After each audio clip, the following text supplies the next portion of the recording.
Bienvenue dans Chasse Passion. Andrea Crestani est éleveur-dresseur d'épagnols bretons et setter anglais. Pour apprendre à mieux connaître son travail, il nous invite à une chasse au perdreau.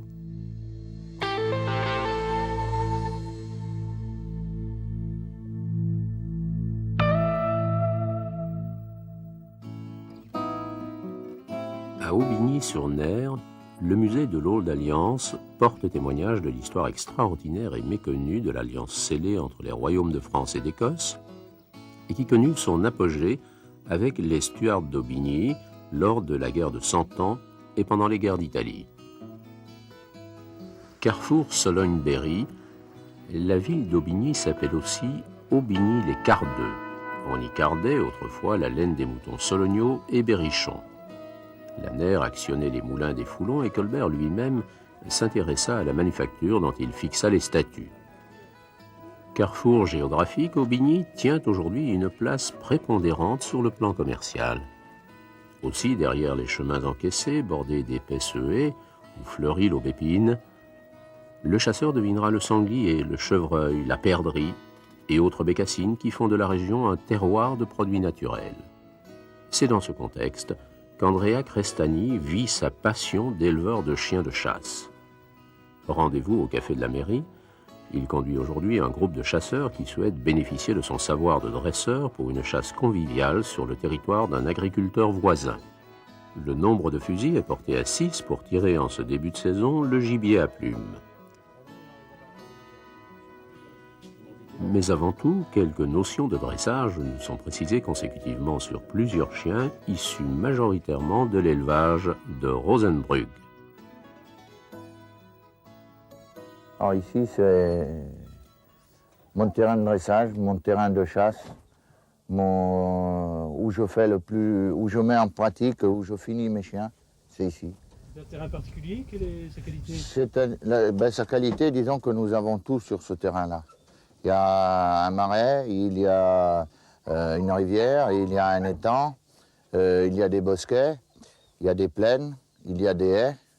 Donc il y a sur ce territoire tout ce qu'on peut rencontrer dans tous les endroits de France, point de vue terrain de chasse. Vous avez des points d'agrénage pour maintenir le gibier? Oui, on a des points d'agrénage, on a des boîtes de rappel. Justement, je suis obligé de lâcher une quantité de gibier pour pouvoir travailler mes chiens.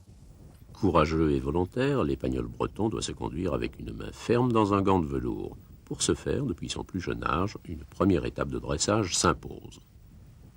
C'est d'intéresser les chiots par la plume, donc qui représente, si on veut, même pas un gibier. C'est le premier amusement qu'ont des jeunes chiots qui ont un esprit chasseur. Donc, tant qu'ils sont intéressés par la plume, ils sont moins occupés à entendre du bruit. Le bruit, donc, en m'approchant d'eux, en tirant avec le pistolet, je simule le bruit du coup de feu. Et ceci les habitue petit à petit à ne pas arriver à la crainte du coup de feu. Il marque déjà l'arrêt? Non, c'est un simulacre d'arrêt à vue qui est l'éveil de leur instinct naturel. Voilà. Et quand il court après, ça n'a pas fait mouche. Vous voyez, la réaction des chiots est tout à fait normale. Le coup de feu ne leur fait nullement peur.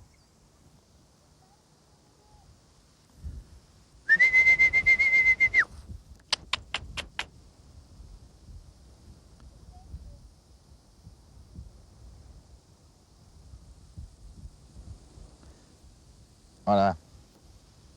Alors, comme tout jeune chien, tout ce qui est à vue, ils veulent essayer de l'attraper. Mais l'instinct de l'arrêt est là, il est bien inné en eux. Hein. Donc après le reste, quand ils vont plus tard commencer à se servir de leur nez, on verra ces positions d'arrêt-là qui sont typiques de la race. Après la canne à pêche, à cet âge-là, ils commencent à développer leur instinct olfactif. Donc ça c'est ce qu'on a vu, c'est la première sortie. Et c'est un petit chien sur lequel on a d'abord excité sur une caille à vue, qui a commencé à s'intéresser. Ensuite, je la lui ai cachée et j'ai essayé de la lui mettre au vent. Et là, on a bien vu qu'il a pris connaissance de l'odeur, de l'émanation, et il s'est mis à l'arrêt dessus. Après l'arrêt, il a vu la caille qui était sous son nez. Bon, ça, c'est tout à fait normal vu son âge. Et une chose importante, c'est sa passion. On le voit, il est intéressé par la caille. Voilà. Et en même temps que je fais cet exercice, j'habitue le chien à la laisse, au petit cordeau, etc. Donc ça, c'est la première leçon de dressage, si on veut dire. La toute première. Celle qui permet que par le jeu, c'est toujours le jeu, hein. Ce n'est rien de sérieux, uniquement le jeu. Par le jeu, petit à petit, on va arriver aux phases plus sérieuses, qu'on verra plus tard. Le chien ne doit jamais avoir l'impression d'une obligation pour se mettre à l'arrêt. L'arrêt doit venir spontané. Et à partir de l'arrêt, on fait tout le dressage à partir de là. C'est la façon la plus facile. Viens. Viens. Viens là. Voilà, viens. C'est bien. Alors c'est une chienne qui est de mon élevage, qui a 15 mois. C'est toujours un épagnol breton blanc et noir.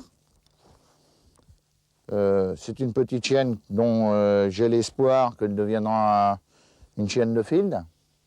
On verra en un premier temps ses allures, on va la laisser courir, et ensuite on la reprendra avec le cordeau pour la mettre à l'arrêt. On verra donc la suite du dressage, comment elle se passe quand un chien commence à arrêter, les premières leçons pour le mettre sage en vol. Voilà.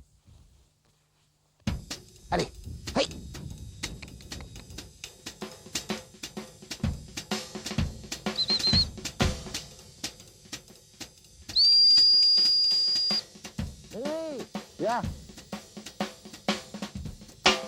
Mais une surprise à tendre et à... Plutôt que de marquer l'arrêt, la jeune chienne, prise de jeu pour un gibier à vue, n'entend plus les ordres de son maître. Alors, t'es parti pour faire des bêtises, là?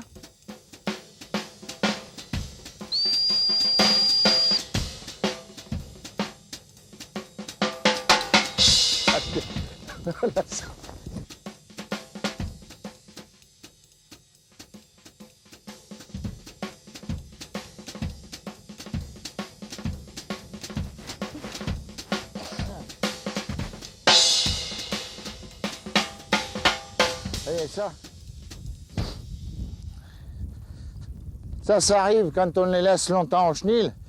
Alors c'est comme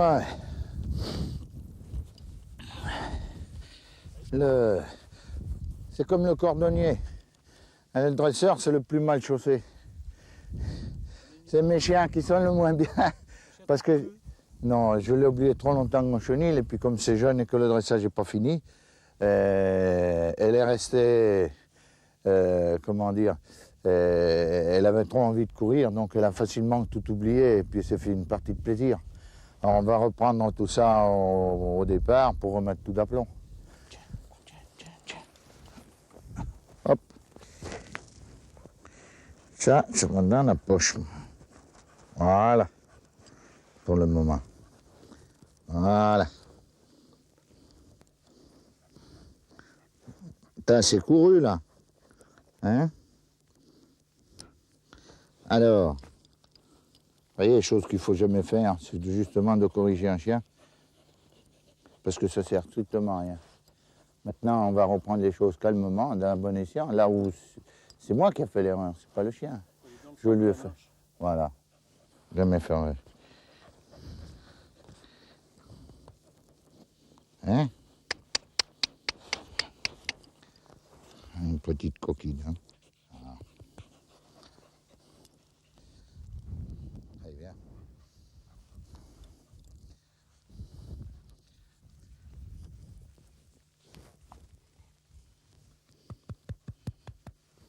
Hey.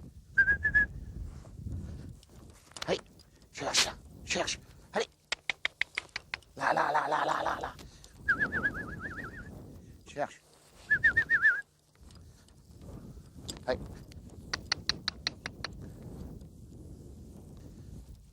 Voilà. C'est nettement mieux.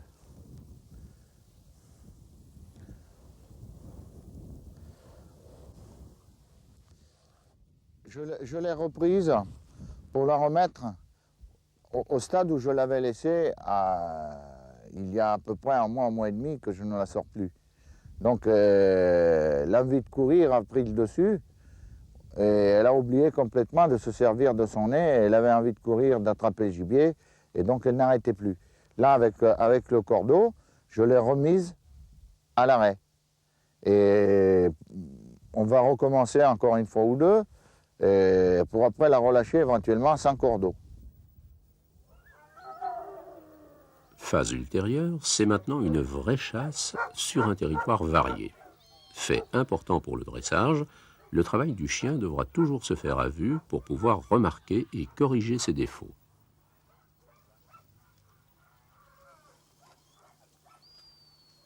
Ça, c'est un chien qui appartient à Eric, qui est le propriétaire du terrain où je dresse mes chiens et où je chasse. Donc c'est son premier chien d'arrêt, c'est ça Eric. Et donc c'est un chien que lui appartient, qu'il a depuis l'âge de 4-5 mois, et que cette année j'ai repris pour commencer son dressage. Alors c'est un chien qui est en cours de dressage, disons dans une phase de fin de dressage, quoi. Mais il y a encore au moins toute la saison de chasse qu'on va pratiquer du dressage pour l'avoir bien en main. C'est un chien qui a été présenté à l'exposition nationale d'élevage de la race, c'est un setter anglais, et qui a eu un excellent, et qui est, je pense, un excellent chien de chasse. Alors pratiquement, pour quel terrain? Ben, disons, pour tous les terrains, comme tous les setters, un terrain de plaine, au bois, au marais, comme les épagnols, c'est le chien idéal. L'épagnol et setter, pour moi, c'est deux chiens qui se complémentent dans le type de chasse de ma région. Alors aujourd'hui, c'est du perdreau? Du perdreau, du faisan, on a des bécassines, des canards, selon ce qu'on va rencontrer. Vous allez parcourir une plaine avec Bocteau? Je vais parcourir la plaine avec Bocteau, éventuellement faire une partie le long du bois, parce que il faut que, pour faire du dressage, il faut avoir le chien à vue. Et quand il aura bien appris, on le laissera s'exprimer de sa façon la plus naturelle. Donc sa quête va peut-être devenir plus ample, mais avant tout, il faut qu'il soit dans les ordres. Donc les ordres, c'est revenir au sifflet, faire une quête assez régulière, arrêter les oiseaux et les tenir.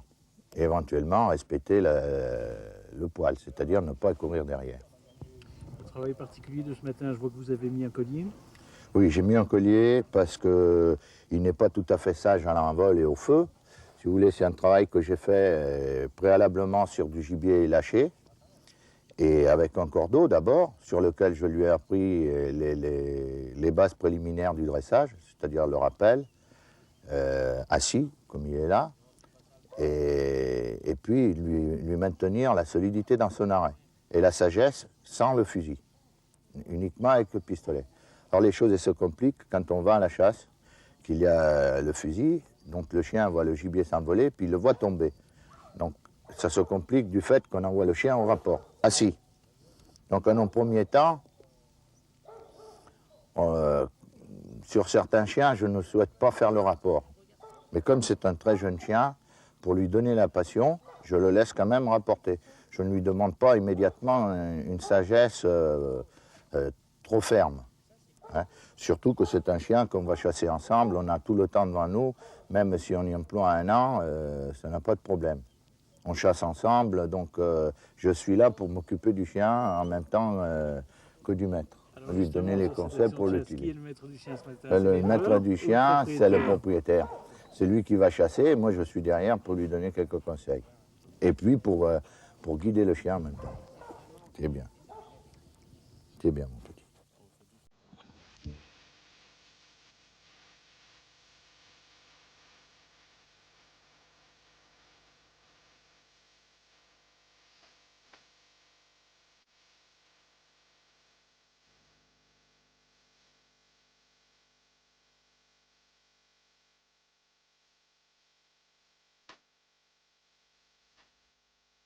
Le chien découvre la chasse sous les ordres. Le collier est parfois nécessaire pour des tempéraments trop fougueux. C'est un moyen de corriger le chien à distance au moment même où il fait la faute mais à la condition essentielle qu'il ait été dressé pour qu'il comprenne le pourquoi il subit la correction. Et bien souvent, une portée de la voix suffira.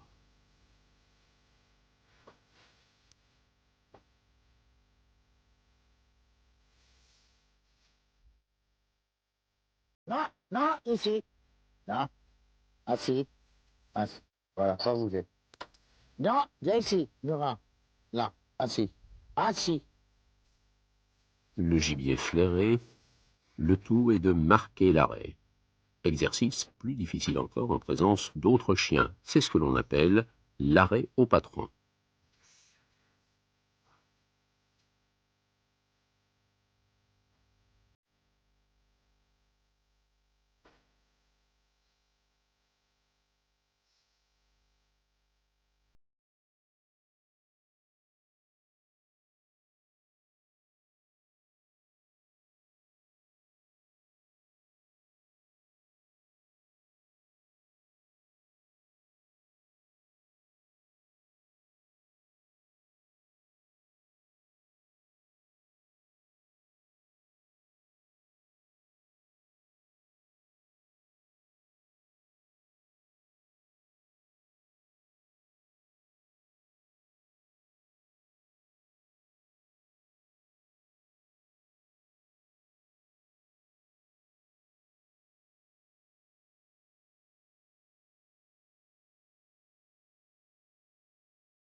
Assis, assis. Hein?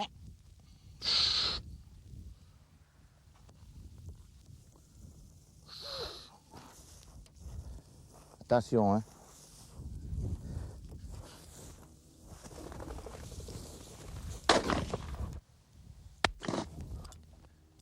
D'où vous êtes venu finalement cette passion pour le dressage et pour le chien?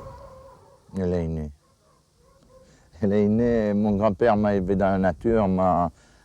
C'est surtout mon grand-père, parce que mes parents habitaient la ville. C'était les grandes vacances à la campagne. Et donc j'ai eu la chance d'avoir un grand-père qui était chasseur, qui aimait la nature. Je suis né au pied des Dolomites. J'ai toujours cette image-là dans mon cœur. C'est cette image où j'ai grandi, la maison de mon grand-père et sa grande passion de la nature et de la chasse, avant tout. Et le plaisir de la chasse se savoure entre amis. L'après-midi sera réservé à chasser en groupe sur ce même territoire de champs de colza et de bocteaux, propre à la perdrix, de prairies légèrement marécageuses pour la bécasse et de plans d'eau pour le canard. Andrea guidera ses chiens, tout comme certains de ses invités. Il n'est pas toujours facile de chasser avec des chiens qui ne se connaissent pas entre eux. La chasse de ce jour, sur ce territoire niché entre la Sologne et le Pays Fort, nous réserve bien des surprises. On va se poster le long de la grande haie, là, parce que c'est une haie, et on va avancer en direction du croisement. Et ensuite, on va attendre qu'ils avancent, et après, on sautera la haie. Alors, ce que je vous demande, quand j'ai les chiens à la haie, vous venez à côté de moi pour tirer, c'est tout. Et pour le reste, vous faites comme normalement la chasse.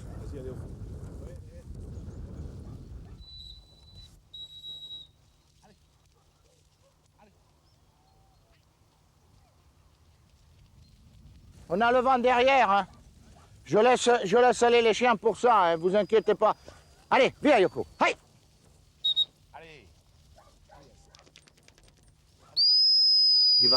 Il va, au pied. Quel est votre travail par rapport au groupe de chasseurs? Ben moi je les conduis, hein. J'essaie de les faire chasser puis qu'ils tirent avec leurs chiens.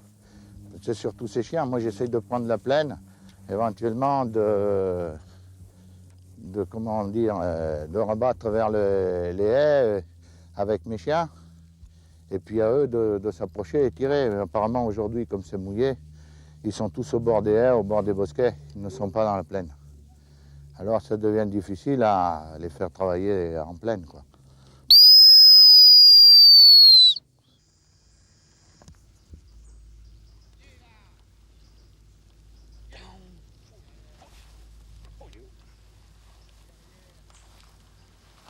Arrêt à votre gauche. Doucement, il va. Chut, doucement, attention, attention. Là, Yoko. Voilà. Apporte.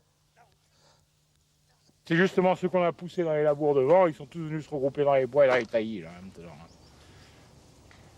Ils courent en fin de compte devant nous avec 200 mètres d'avance et quand ils trouvent des taillis comme ça, ils s'y mettent dedans. Mais ce moment-là, ils sont un peu éparpillés. C'est plus en compagnie, là, c'est un peu de chaque côté, là. Et sans les chiens, on pourrait passer dessus. Ah oui, ils ne bougent pas, hein. On peut leur marcher dessus. Hein.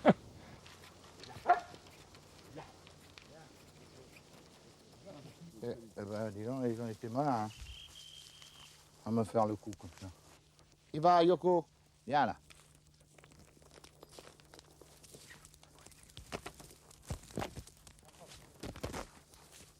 Méfiez-vous, parce que c'est des perrons qui doivent courir et enfoncer.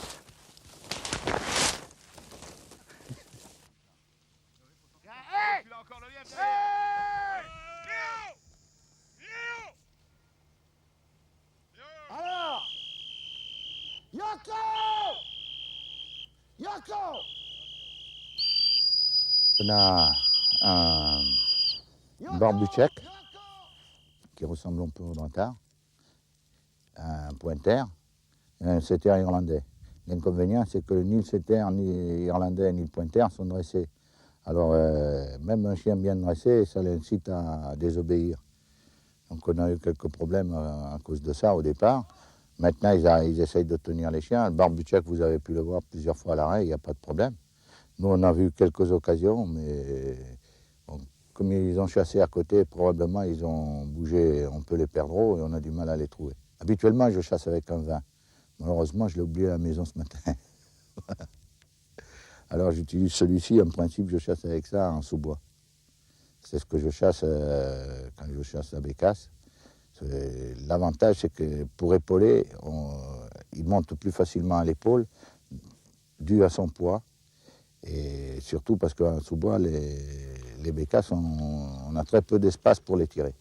C'est un deux coups? C'est un deux coups, oui, superposé. Vous avez le même plomb? Non, j'ai du plomb du 7 et du 9. Du 9 et du 7. Parce que au bord de haie, parfois, on ne tire pas loin. Là, comme ça a été le cas de la perdrix, j'ai tiré à 10 mètres, 10-12 mètres, pas plus. Une question d'envol? Oui, c'est une question d'envol, mais avec les chiens, ça permet, quand le chien est à l'arrêt, en bordure de haie, on les fait partir. Très souvent, c'est nous qui les faisons partir. Ou alors, on se trouve nez à nez avec l'oiseau, comme ça a été le cas, qui est sorti de mon côté, et il s'est renvolé après. C'est un territoire avec des petits points d'eau. Voilà, et agréné. Vous avez la grêle noire qui est derrière. Pas où. Parce que plus on les nourrit, plus ils prennent l'habitude, plus ils viennent. Vous avez des passés de canards? Du passé, ouais, il doit y en avoir, là, je pense. Enfin, je viens pas, là, la passée. Mais là, il doit y en avoir. Donc, à voir ce qu'on a vu voler ce matin, ils doivent se déplacer pas mal. Alors, c'est un plan d'eau avec canard à plan? Ouais, ils sont des ailés. Ça permet aux autres de se poser. Ils sont des ailés. Les ailés, ouais, ils peuvent pas voler. Ils sont en compagnie? Oh, ils sont toujours 5-6, ça dépend des étangs, la grandeur de l'étang. Enfin, après, leur plume repousse, et puis après, ils peuvent partir. Hein. S'ils sont pas, les ailes ne sont pas cassées, ils ont juste un peu coupé les plumes. Si vous avez du piégeage? Oui, là, c'était ce qu'on appelle une boîte à fauve. Alors, on peut attraper avec ça des ragondins, des fouines, des martres, des renards, éventuellement. On met ça sur les passages, en dedans, puis ça se ferme de chaque extrémité. C'est par là. Et il y a une palette au milieu qui bascule. Ça s'est levé en principe, et quand il passe sur la palette, ça tombe de chaque côté. C'est du nuisible pour le canard, pour les canetons? Pour tout. Les putois, les martres, les fouines, tout ça, ça mange tout ce qui est gibier. C'est aussi pour l'aménagement des berges, Aussi. pour les préserver. Les chaussées, hein, ça les casse bien, les ragondins. Hein. Ça fait des terriers dessus, ça écrase la chaussée carrément. Merci Andrea pour le souvenir de cette journée. Merci pour votre bon sourire et votre passion partagée pour vos chiens. À bientôt. Ah, il fait un échange avec un jambon. On va s'éclater l'échange. Gilles.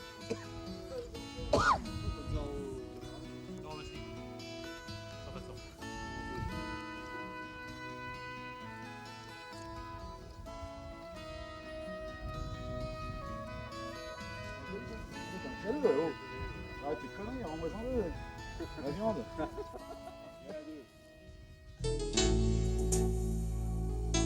Ce magazine hebdomadaire est réservé à des sujets et témoignages tournés en majeure partie avec la complicité de chasseurs français.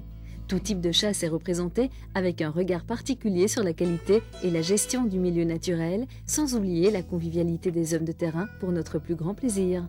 À bientôt dans Chasse Passion.